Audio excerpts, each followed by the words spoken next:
Hello दोस्तों, मैं हूं मदन राठौर। आपके अपने यूट्यूब चैनल स्टडी सेंटर 96 में आपका स्वागत है। तो डेली करंट अफेयर्स का यह हमारा एपिसोड नंबर 21 है, जिसमें हम बात करेंगे 10 महत्वपूर्ण करंट अफेयर्स के प्रश्नों पर। पहला प्रश्न है, पहला विज्ञान रत्न पुरस्कार किसे प्रदान किया जाएगा? तो हम पहले बात कर लेते हैं कि इसकी घोषणा कब की गई। तो अभी हाल ही में केंद्र सरकार ने 33 राष्ट्रीय विज्ञान पुरस्कारों की घोषणा की। जो ये राष्ट्रीय विज्ञान पुरस्कार हैं, घोषणा करने के बाद इन्होंने कहा कि ये जो पुरस्कार हैं ये आने वाले 23 अगस्त, जिसे हम राष्ट्रीय अंतरिक्ष दिवस के रूप में मनाते हैं, उस दिन यह पुरस्कार वितरित किए जाएंगे। तो राष्ट्रीय विज्ञान पुरस्कार को इन्होंने 4 कैटेगरी में वर्गीकृत किया, जिसमें कहा कि जो 18 पुरस्कार हैं वो विज्ञान युवा पुरस्कार, और जो 13 पुरस्कार हैं वो विज्ञान श्री पुरस्कार, और उसमें से एक जो पुरस्कार था उसको विज्ञान टीम पुरस्कार। जो विज्ञान टीम पुरस्कार है वो टीम चंद्रयान-3 को दिया गया है। टीम चंद्रयान-3 को प्रदान किया गया है। और जो एक पुरस्कार है जिसको बोलते हैं विज्ञान रत्न पुरस्कार। जो ये विज्ञान रत्न पुरस्कार है, इसे विज्ञान क्षेत्र में सर्वोच्च पुरस्कार के रूप में माना गया है। और ये जो विज्ञान रत्न पुरस्कार है ये गोविंद राजन पद्मनाभन को प्रदान किया गया है। जो ये हैं ये गोविंद राजन हैं, जिन्हें पहला विज्ञान रत्न पुरस्कार प्रदान किया गया है। तो हमारा सही उत्तर जो हो जाएगा ऑप्शन डी, पहला विज्ञान रत्न पुरस्कार गोविंद राजन को प्रदान किया गया है। जो अन्य विकल्प है इनको देख लेते हैं। जो एवी विक्टरसन है, इन्हें ट्यूरिंग अवार्ड से सम्मानित किया गया है। जो ट्यूरिंग अवार्ड है ये कंप्यूटिंग का, इसे नोबेल पुरस्कार भी कहा जाता है। साथ ही जो ये पाउलुरी सुब्बा राव हैं, इन्हें आर्यभट्ट पुरस्कार से सम्मानित किया गया है। और जो ये अमिताभ बच्चन जी हैं, इन्हें लता दीनानाथ मंगेशकर पुरस्कार से सम्मानित किया गया है। अगला प्रश्न है कि विश्व का पहला लकड़ी निर्मित सैटेलाइट लिग्नोसैट का निर्माण किस देश ने किया है? तो ये है लकड़ी से निर्मित सैटेलाइट जिसका नाम है लिग्नोसैट। तो जो लिग्नोसैट है इसका निर्माण जापान ने किया है और लकड़ी का प्रयोग करके किया है। तो इसमें लकड़ी का जो प्रयोग किया है उसका नाम है मैगलोनिया। मैगलोनिया लकड़ी का प्रयोग करके इस सैटेलाइट का निर्माण किया गया है। लकड़ी से सैटेलाइट बनाने का जो उद्देश्य है, ताकि जो अंतरिक्ष में है, अंतरिक्ष में कचरा है, मलबा है, उसको कम किया जा सके। तो हमारा सही उत्तर हो जाएगा ऑप्शन सी। जो अन्य विकल्प हैं इनको जोड़ सकते हैं कि दक्षिण कोरिया ने अभी हाल ही में जासूसी उपग्रह का प्रक्षेपण किया है। रूस, जहां से भारत को Igla S defence air defence system प्राप्त हुआ है। नाइजीरिया विश्व का पहला देश बन गया है जिसने मेन 5CV वैक्सीन का निर्माण किया है। जो मेन 5CV वैक्सीन होती है ये मेनिंजाइटिस रोग के लिए यूज की जाती है। अगला प्रश्न है कि हाल ही में किस IIT ने मुख कैंसर जांचने की डिवाइस मुंह परीक्षक का विकास किया है? तो इसका विकास IIT कानपुर ने किया है। तो सही उत्तर हो जाएगा ऑप्शन बी कि IIT कानपुर ने मुंह परीक्षक डिवाइस का विकास किया है, जिसके सहायता से मुख कैंसर की जांच की जा सकेगी। जो IIT जोधपुर है, IIT जोधपुर ने हाल ही में नैनो सेंसर का विकास किया है। नैनो सेंसर का विकास किया है। और जो ये IIT बॉम्बे है, तो IIT बॉम्बे ने अभी हाल ही में CAR-T टेक्नोलॉजी का विकास किया है। CAR-T टेक्नोलॉजी एक थेरेपी है जिसकी सहायता से कैंसर संबंधी इलाज किए जा सकते हैं। और IIT मद्रास को जोड़ सकते हैं कि इसने तंजानिया के जंजीबार में हाल ही में अपना अंतर्राष्ट्रीय परिसर स्थापित किया है।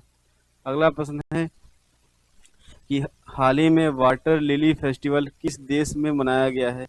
तो आप ये देख पा रहे हैं कि ये वाटर लिली फेस्टिवल की तस्वीर है जो फिलीपींस के लोगों के द्वारा मनाया जाता है। वाटर लिली एक पौधा है, तो इसके जो सूखे डंठल होते हैं, उसी सूखे डंठल को वस्त्र के रूप में लोग पहनकर इस उत्सव को मनाते हैं। तो हमारा सही उत्तर हो जाएगा ऑप्शन ए, फिलीपींस। जो अन्य विकल्प है इनको जोड़ सकते हैं कि ऑस्ट्रेलिया का जो डीकिन विश्वविद्यालय है, उसने हाल ही में गुजरात की गिफ्ट सिटी में अपना कैंपस स्थापित किया है। जो गिफ्ट सिटी है वो गुजरात के गांधीनगर में स्थित है। इंग्लैंड को जोड़ सकते हैं कि जो इंग्लैंड के क्रिकेटर थे थोरपे, ग्राहम थोरपे, इनका हाल ही में निधन हो गया है, ये ध्यान रखना है। तो एग्जाम में क्वेश्चन ऐसे पूछ सकता है कि ग्राहम थोरपे का संबंध किस देश से है। तो ये इंग्लैंड के क्रिकेटर हैं जिनका हाल ही निधन हुआ है। सऊदी अरब को जोड़ सकते हैं कि विश्व की पहली 3D प्रिंटेड मस्जिद का निर्माण सऊदी अरब में किया गया है। विश्व की पहली 3D प्रिंटेड मस्जिद का निर्माण सऊदी अरब में किया गया है। अगला प्रश्न है कि हाल ही में नृत्यांगना यामिनी कृष्णमूर्ति का 84 वर्ष की आयु में निधन हो गया है। इनका संबंध किस शास्त्रीय नृत्य से है। तो हम पहले बात कर लेते हैं यामिनी कृष्णमूर्ति के बारे में।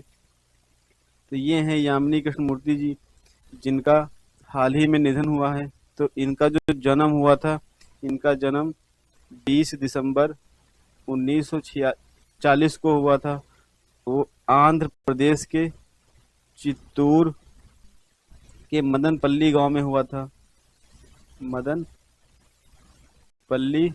गांव में हुआ था। बात कर लेते हैं इनसे जुड़े कुछ सम्मान जो इन्हें प्राप्त हुए थे। तो इन्हें 1968 में पद्म श्री से सम्मानित किया गया था। 2001 में पद्म भूषण से, और 2016 में इन्हें पद्म विभूषण से सम्मानित किया गया था। और जो 1977 में इन्हें संगीत नाटक अकादमी पुरस्कार से सम्मानित किया गया था। तो जो ये यामिनी कृष्णमूर्ति हैं, इनका संबंध भरतनाट्यम और कुचिपुड़ी दोनों शास्त्रीय नृत्य से है। तो हमारा सही उत्तर हो जाएगा ऑप्शन सी। जो भरतनाट्यम है ये तमिलनाडु का शास्त्रीय नृत्य है, और जो कुचिपुड़ी है ये आंध्र प्रदेश का शास्त्रीय नृत्य है। अगला प्रश्न है कि हाल ही में बांग्लादेश की अंतरिम सरकार के नेता के रूप में किसे नियुक्त किया गया है। तो जो ये हैं मोहम्मद यूनुस, जिन्हें हाल ही में बांग्लादेश की अंतरिम सरकार के प्रमुख के रूप में नियुक्त किया गया है। तो बात कर लेते हैं मोहम्मद यूनुस के बारे में। ये एक सोशल वर्कर हैं, इसके साथ ही यह अर्थशास्त्री भी हैं। जो मोहम्मद यूनुस हैं, इनको 2006 में ग्रामीण बैंक के साथ नोबेल शांति पुरस्कार से सम्मानित किया गया था। और इन्होंने बहुत लोगों को, जो गरीब लोग थे उनकी सहायता की थी, उनको गरीबी से बाहर निकालने के लिए उनकी सहायता की थी, जिसके कारण इन्हें लोग गरीबों का दोस्त भी कहते हैं। और कुछ लोग इन्हें गरीबों का बैंकर भी कहते हैं, क्योंकि इन्होंने गरीब लोगों की बहुत ज़्यादा सहायता की है। लेकिन गरीबों का बैंकर भी लोग कहते हैं। तो हमारा सही उत्तर हो जाएगा ऑप्शन ए, मोहम्मद यूनुस, जो बांग्लादेश की अंतरिम सरकार के प्रमुख बने हैं। जो अन्य विकल्प हैं शहाबुद्दीन, तो ये बांग्लादेश के राष्ट्रपति हैं। शेख हसीना, जिन्होंने हाल ही में आरक्षण विरोधी आंदोलन के चलते बांग्लादेश के प्रधानमंत्री पद से इस्तीफा दिया है। और शेख मुजीबुर रहमान, जो शेख हसीना के पिताजी भी हैं, साथ ही बांग्लादेश के संस्थापक भी हैं। अगला प्रश्न है कि हाल ही में खबरों में रहा ग्लियोब्लास्टोमा क्या है। तो जो ये ग्लियोब्लास्टोमा है, ये एक प्रकार का मस्तिष्क या रीढ़ की हड्डी का कैंसर है। तो ध्यान रखना है, जो ग्लियोब्लास्टोमा है इसका सही उत्तर हो जाएगा ऑप्शन डी। ये एक प्रकार का मस्तिष्क या रीढ़ की हड्डी का कैंसर है। अगला प्रश्न है कि पेरिस ओलंपिक 2024 में किस भारतीय खिलाड़ी को 50 किलोग्राम वर्ग में अयोग्य घोषित किया गया था? ये है विनेश फोगाट हैं, जिन्हें अभी हाल ही में 50 किलोग्राम भार वर्ग में अयोग्य घोषित किया गया है। तो ऑप्शन हमारा डी सही हो जाएगा। जो अन्य विकल्प हैं इनको देख लेते हैं। मनु भाकर जिन्होंने हाल ही में पेरिस ओलंपिक 2024 में 2 ब्रॉन्ज मेडल जीते हैं। एक इन्होंने 10 मीटर एयर पिस्टल में एकल श्रेणी में, और एक ब्रॉन्ज मेडल इन्होंने सरबजोत सिंह के साथ में 10 मीटर एयर पिस्टल मिक्स्ड श्रेणी में जीता है। जो स्वप्निल कुसाले हैं, इन्होंने भारत को तीसरा कांस्य पदक दिलाया, जिन्होंने 50 मीटर एयर पिस्टल 3 पोजीशन में दिलाया था।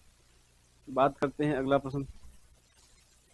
हाल ही में चर्चा में रही तुर्काना झील का संबंध किस देश से है? तो जो तुर्काना झील है ये केन्या और इथियोपिया की सीमा पर स्थित है। तो हमारा सही उत्तर हो जाएगा ऑप्शन सी, ए और बी दोनों। तुर्काना झील चर्चा में क्यों रही? तो तुर्काना झील इस समय प्रदूषण से बहुत नुकसान पहुंच चुका है, जिसके कारण तुर्काना झील चर्चा में रही। जो केन्या है, तो केन्या की जो राजधानी है ये नैरोबी होती है, ध्यान रखना है। और जो इथियोपिया है इसकी राजधानी होती है अदिस अबाबा, ये भी ध्यान रखना है। अदिस अबाबा ये जो अफ्रीकी संघ है इसका मुख्यालय भी अदिस अबाबा में है। अगला प्रश्न है कि भारत छोड़ो आंदोलन दिवस कब मनाया जाता है? तो जो भारत छोड़ो आंदोलन ये 8 अगस्त 1942 को शुरू हुआ था और मुंबई से इसकी शुरुआत हुई थी, और इस आंदोलन को अगस्त क्रांति के रूप में भी मनाते हैं। तो इसी कारण जो भारत छोड़ो आंदोलन दिवस है ये 8 अगस्त को मनाया जाता है। जो इसके अन्य विकल्प है इनको देख लेते हैं। 6 अगस्त को हिरोशिमा दिवस मनाते हैं, 7 अगस्त को राष्ट्रीय हथकरघा दिवस के साथ साथ राष्ट्रीय भाला फेंक दिवस भी मनाया जाता है, और 9 अगस्त को नागासाकी दिवस मनाया जाता है। तो दोस्तों यह मेरा आज का वीडियो था। अगर मेरा वीडियो अच्छा लगा हो तो वीडियो को लाइक करें, शेयर करें और हमारे चैनल को सब्सक्राइब करें। धन्यवाद दोस्तों।